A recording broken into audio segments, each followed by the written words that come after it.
जब आप दुनिया में ऊपर जा रहे होते हैं, कोशिश कर रहे होते हैं, बड़े बड़े जो आपके मकासद होते हैं, कोई बड़ी ख्वाब होती है, जितना आप ऊपर सोचते हैं उतने बुरे वक्त आते हैं। ये कभी ना सोचे कि पहले दिन से ही जो आदमी ने फैसला किया वो ऊपर चला गया, ऐसे नहीं होता। जब भी आपका बड़ा मकसद होता है आपको मुश्किल वक्त से गुजरना पड़ता है, और कामयाब इंसान वो होता है जो मुश्किल वक्त को संभालना जाता है, जानता है कि कैसे मुश्किल वक्त में मैंने कैसे निकलना है। वो क्या होता है तरीका निकलने का? पहले अकल, आप में अल्लाह ने सबसे बड़ा जो आपकी ताकत है वो आपका ज़हन है। पहले सोचें कि ये मुश्किल वक्त क्यों आया, मैंने क्या गलतियां की। आपको अपनी गलतियों का जायजा लेने आना चाहिए। जब आपको पता चलेगा ये गलती की, फिर मेहनत करके उसको दूर करें, और फिर जब आप खड़े होंगे आप पहले से भी ऊपर चले जाएंगे। तो जिंदगी एक साइकिल का नाम है, ऐसे जाती है ऊपर, बुरा वक्त नीचे आता है। तो अल्लाह जब आपको कहता है ना कि मैं हर मुश्किल के बाद आसानियां पैदा करता हूँ, कुरान की आयत है, क्योंकि वो उसके लिए जो ईमान रखता है, जो पता है कि मुश्किल वक्त है और मैं मेहनत करके इससे निकलूंगा। तो जो सबसे बड़ी मिसाल है वो मेरे नबी सल्लल्लाहु अलैहि वसल्लम की है। उन्होंने जब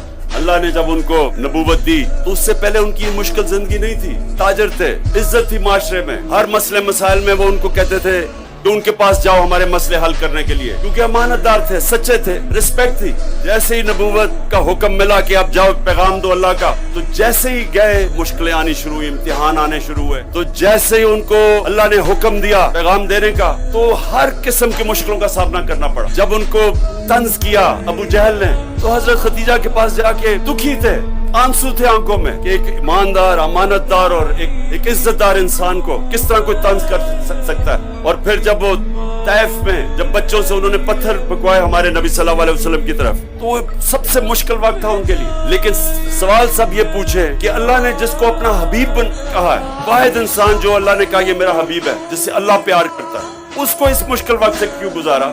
सबको बताने के लिए कि मुश्किल वक्त का सामना जब करते हैं, अगर ऊपर जाना है, तो जो अल्लाह ने अपना हबीब और जिसने सबसे दुनिया की तारीख में कामयाब इंसान, तो उसको मुश्किल वक्त से अल्लाह ने इसलिए गुजारा कि मुश्किल वक्त में इंसान तगड़ा होता है, ताकत उसमें तब आती है। ऊपर जाने के लिए मुश्किल वक्त से गुजरना पड़ता है। और नमाज में मांग रही है कि अल्लाह उनके रास्ते पे लगा जिनको तूने नेमतें बख्शी, सबसे ज्यादा नेमतें अपने हबीब को बख्शी अल्लाह ने। लेकिन अल्लाह ने हमें दिखाने के लिए उनकी जिंदगी से सीखो कि मुश्किल वक्त से डरता नहीं है, मुश्किल वक्त का मुकाबला करते हैं, सीखते हैं। मुश्किल वक्त आपको सिखाता है। अच्छे वक्त में जब हम मैच जीतते थे सारे तालियां तूलियां बजाते थे और कोई याद ही नहीं करता था कि गलतियां क्या की है। जब आप हारते हैं तो सारे बैठ के सोचते हैं कि जी क्या गलतियां की, क्योंकि दुनिया गालियां निकाल रही होती है, और फिर अपनी गलतियों का जायजा लेते हैं, और जो अच्छी टीमें हैं वो अपनी गलतियों को दूर करती हैं और फिर ऊपर आती हैं। तो इसलिए अब सबके लिए ये वक्त है, खास वक्त है सोचने का, वो जो दुनिया का सबसे अजीम इंसान था, हम आज